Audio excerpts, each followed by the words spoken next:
Hello, I'm Jim. I'm going to be doing a rescreening video, things that I find helpful rescreening.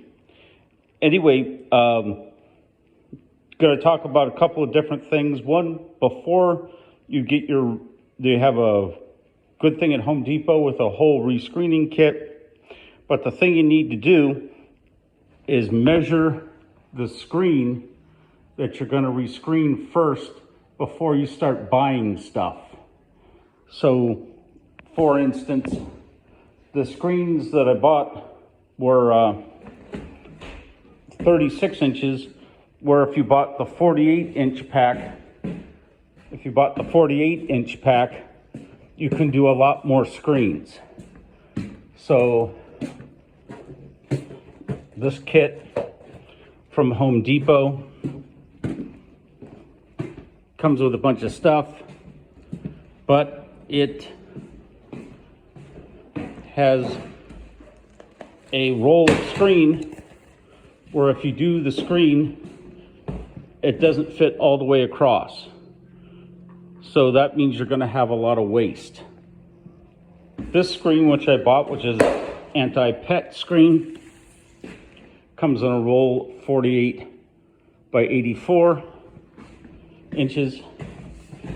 This one will do the whole screen at once and you get a lot less wastage. We're going to be doing this window next. Anyway, this screen, you'll notice that this tab here, that gets put in with the spline. That helps you remove the screen from the tract here. And what you do is, hopefully you can take out the window, but they ruined that with this molding. So we're just going to have to shimmy this up and get that out. But when you take the spline out, always try to keep this piece. And you can reinsert it in the spline and it'll help you.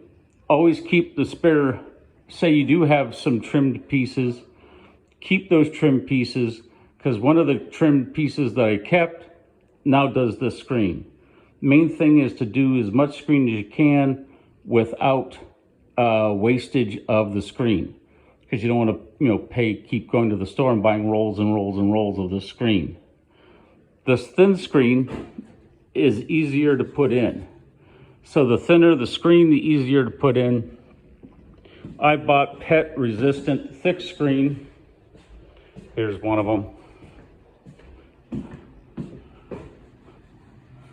Tough stuff. Should reduce light and reduce heat, but it's tougher to get into the spline. Anyway, when I get into this, we'll show you some tricks that I've learned. Okay, be right back. Let's review the tools. These are the tools I think you're going to absolutely need. Here's the round wheel tool. This one has a screwdriver on it, which is very good. Razor knife with extra blades. And something like this, a bigger screwdriver, or something with an end on it, like this, to help you push the screens up into the track and also push the spline in. This tool helps you put the spline in.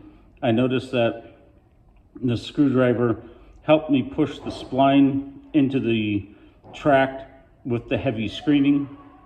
Heavier the screen, wire screen, the more difficult that is, and this will help. Also, on the track, you can use this to wiggle and open up the track more so it's easier. Some of them are very, very tight. I'll go over that when we get this one out of there. Let's take this out.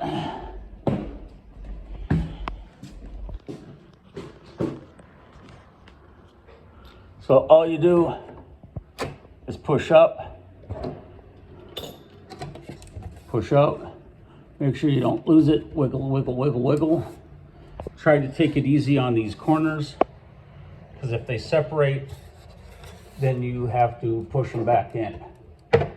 So, once again, let me get this out. They're razor knives. You can cut yourself. Anyway, cut myself last night. There's the wound. The knives are very sharp. Sharper the knife, the faster your wound heals. But you have to be versed in stopping the blood. Just like in Boy Scouts, you're going to have to apply pressure and be, mentally ready to stop the bleeding and mop it up. That if you run into where you cut yourself to where you're spurting blood, you have to press very hard. I know it will hurt, but the harder you press, the faster your blood will stop bleeding. But if you cut an artery and you have anything where you're cutting here in your leg or anywhere where there's spurting, you have to hold it tight to where it really hurts. And if you get to that point of that type of wound, I would look for help and stop working. Luckily, this wasn't as serious as it looks. And so, just stop the bleeding and keep working. But review your Boy Scout and combat medic stuff and make sure you know how to do that before you start any of this. Working with glass and these knives, you will cut yourself. Usually it's when you're working with your fingers are too close to what you're cutting, which is what happened here. So blood will be a part of this. Okay, just be ready. Next thing we're going to do is we're going to remove the spline. So we're going to find out where the spline ends. We're going to get the screwdriver tool, part of the tool, or a small screwdriver, and find out which of these corners has the end. Which of the corners have the end, and then pull that out. Found the end with the end of the spline in the corner. Be careful with the corners. You don't want to damage, you don't want to bend the screen frame. You don't want to do that. So all you're going to do now is pull this out. Pull that out, remove the screen. Spline's out, screen's out. This little dealie, the little tab to put it in and out, is saved. Now what I'm going to do is I'm going to take a screwdriver, especially if I was using the kitty resistant one, and then you can move this, twist the screwdriver, and give yourself a little breathing room. Now this one's pretty wide along the sides, but you can see on the bottom it's a lot tighter. So we are going to bend that out all the way along. It'll make stuffing the spine in infinitely easier than if it was not. This is pretty wide. But anywhere where this part here pinches in, use your screwdriver or your big handled tool or whatever. This is a spoon that, or a larger screwdriver to widen that trough there where the spline goes into. Now the screen is out, spline is out. Now I got that piece of screening that I had saved from the other cutting, so never throw those out because it might make a screen or two. Now we're going to press down so this is on the floor, because the screen is, when you put the spline in all the way around, it's going to tighten up. So if you get it too tight on the thinner screens, it will rip, but on the thicker screens, it'll get so tough to put the spline in that you can't. Make sure that you have enough space on the side here for it to go in. Now we're going to take, sometimes these tools have a round thing on this side, and they have the grooved one They have the grooved one on this side. The grooved one's for the spline, but this one's got this tool, which is good too. But you can use this one. You put this one, you put the wheel in the groove here, and you run it along and you put it in the groove. That way, you can automatically see if you've given enough space for that. Of course, the main thing is to reduce wastage. So you can get this pretty close. It's just that if you don't have enough room here later, it's going to be trickier cutting it, and you have more risk of cutting your finger, like I did last night. So it's okay to leave some room here if you want. It's just how frugal you are with the screen.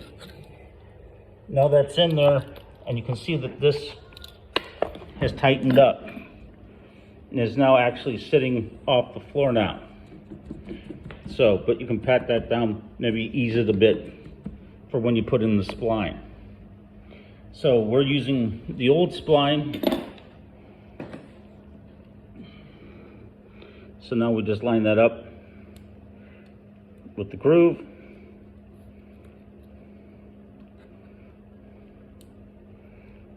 And it's, pretty darn tough. Most of the time, the best way would be if you could just push in with the spline wheel and it all would just go in nice. But that's not what's been happening for me. So what I do is I take screwdriver part, put it here on the outside of the spline, on the outside edge, and roll it in with the blade of the screwdriver.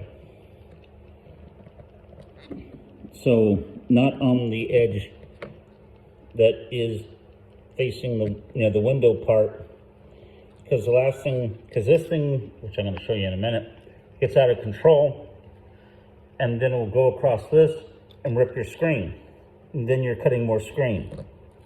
But the main goal is not to waste any screen, so that way you're not buying tons of screen. Then the next part, once you get a little bit of that rolled in there, take the wheel, roll it carefully. If you hold it down like this, it's less likely to get out of control. So it's almost down with the screen. You're pressing down with the metal. I like the metal one. But roll it very flat. If you go like this, because you're applying a lot of pressure, you can go and go across the screen. Especially around here, you can cut the screen, which is a bummer, because then you start all over again and you waste screen. So holding it flat like this lets you push down like this, and then you're in the track, and it probably won't get out of control. I'll do more and come back. This is what I wanted you to see. Here's the screwdriver. Spoon didn't work that well, but right here, we're putting the tip of the screwdriver here on one of these tines on the spline, and you're pushing down and rolling it into the groove, like that. And it should roll in. Trying to do it from this side because I want it to take most of the screen from the scrap side. And I want to stay away from this side so I don't punch a hole in the screen. Just take your time. I know everybody's on a work schedule, but the more methodically and slower you work, the more you'll get done with without mishaps to your fingers or to the screen. But yeah, catch an edge of the screen, roll it in.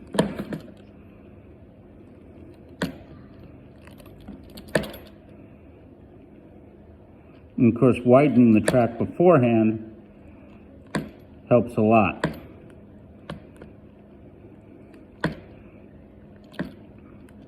And don't worry if the screen's a little floppy, you know, that'll help when Kitty starts to try to destroy it. His claws, things like that.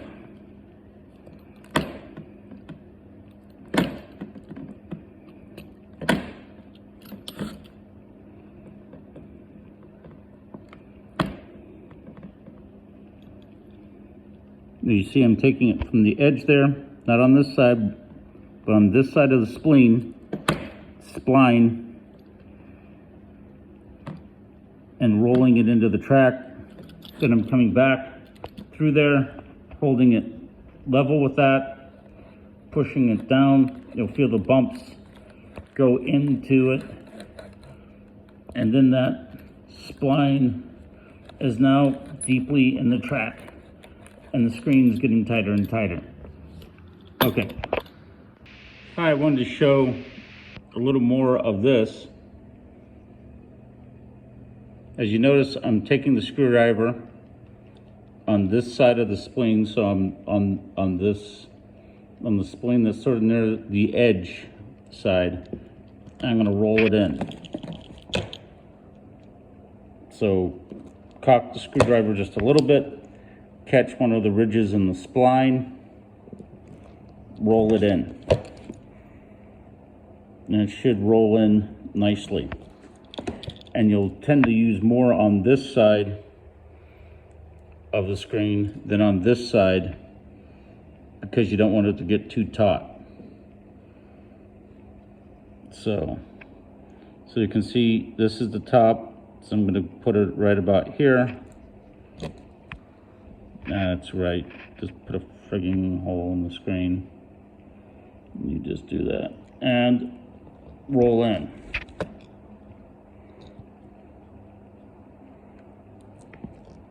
And then when I get a nice section of this rolled in, I'll come back through with the roller part.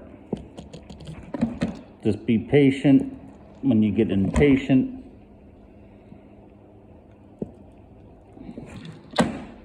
so I'm just rolling that down.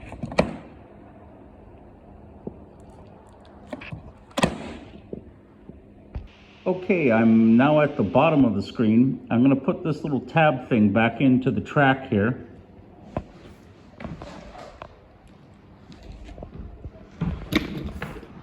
So I've rolled in the screen with the roller device. I'm going to put that in. Now when I put the spline in, it'll catch this and it'll stay in there. So I like to put these things on the inside so that it's easier to grab, especially if you're on the second story, which we are now.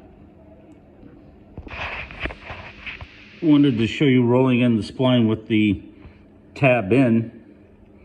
So I'm going to place this here again on that side. And sometimes if you give it a little wiggle, it helps.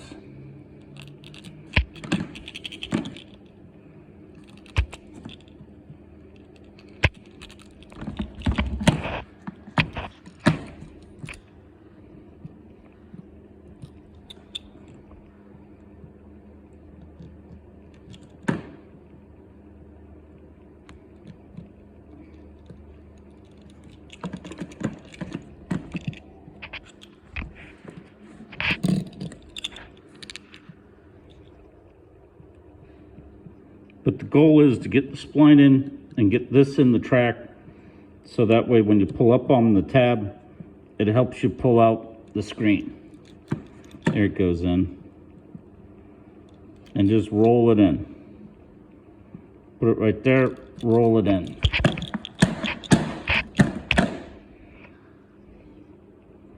Put it right there, roll it in.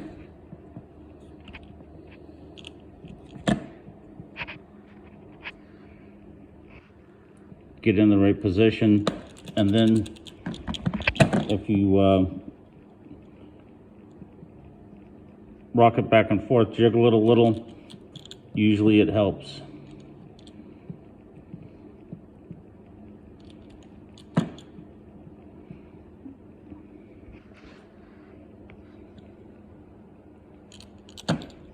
Now I'm going to take the roller, keep it flat, flatter the better, press with a lot of pressure.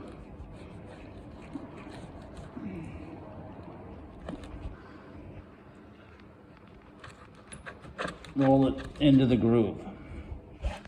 Keep it flat so you can keep under control.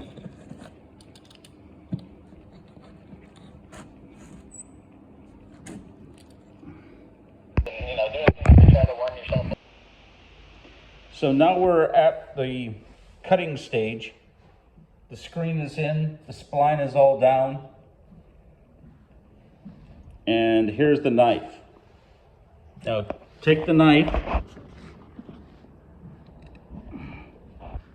and hold it at a 45-degree angle, again towards the other part of the screen. No, the outer edge of the screen. Don't go this way because you'll cut and then you'll ruin the screen. So 45-degree angle, you'll hear it cut.